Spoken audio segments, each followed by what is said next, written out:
مشاهدينا في كل مكان، السلام عليكم ورحمة الله وبركاته. اهلا بحضراتكم في فيديو جديد. النهارده عايز احكي لكم موقف حصل معايا في احدى مقابلات الشغل. كنت عايز اغير مكان الشغل بتاعي وعايز اشوف شغل جديد. واحد صاحبي رشح لي شركة ما هو كان شغال فيها اصلا، ورحت بالفعل ظبط لي ميعاد ورحت عملت مقابلة. عملت الحقيقة في مقابلة الشغل دي عملت مقابلتين مش مقابلة واحدة بس. رحت اول مقابله فيهم رحت فيها في الموقع اللي هو شغال فيه، والموقع اللي هو شغال فيه بيبعد عن المكان اللي انا قاعد فيه كتير جدا. انا من محافظه والشغل ده في وادي النطرون، في حرفيا في وسط الصحراء. رحت عملت معاه مقابله الشغل ديت في الموقع العمل، تم القبول وكلام من ده. وانا عندي خبره في المجال اللي انا رايح اشتغل فيه. المهندس اللي كان موجود هناك اللي كان ماسك الموقع قال لي لا، انت لو عندك خبرة ما يبقى انت حاجة كويسة. احنا بالنسبة لنا عايزين ناس لسه متخرجة جديد، وعايزين الناس بس يكون لسه اول مرة يشتغلوا في المجال ده.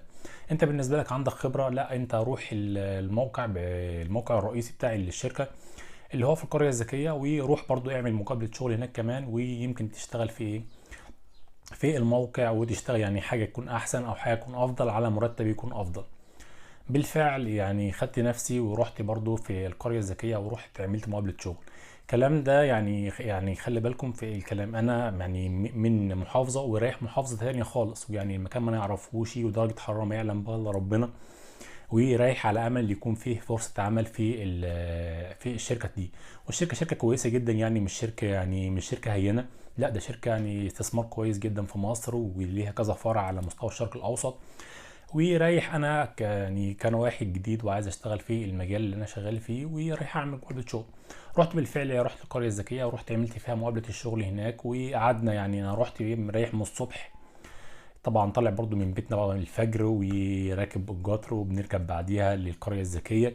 كان موال بجد، وفي درجه حراره درجه حراره ما يعلم بها الا ربنا. ورايح، ويمكن في اليوم ده خلصت المقابله بالفعل. رحت هناك كنت مع الناس اللي قابلونا، ناس كويسه جدا وقابلونا مقابله كويسه. انا قلت لهم على السي في بتاعي، والسي في كويس مش هين، الحمد لله رب العالمين الا حد ما. وقالوا لنا باذن الله اسبوع كده ولا حاجه، اتصلوا عليكم وهنشوف الدنيا هتمشي ازاي.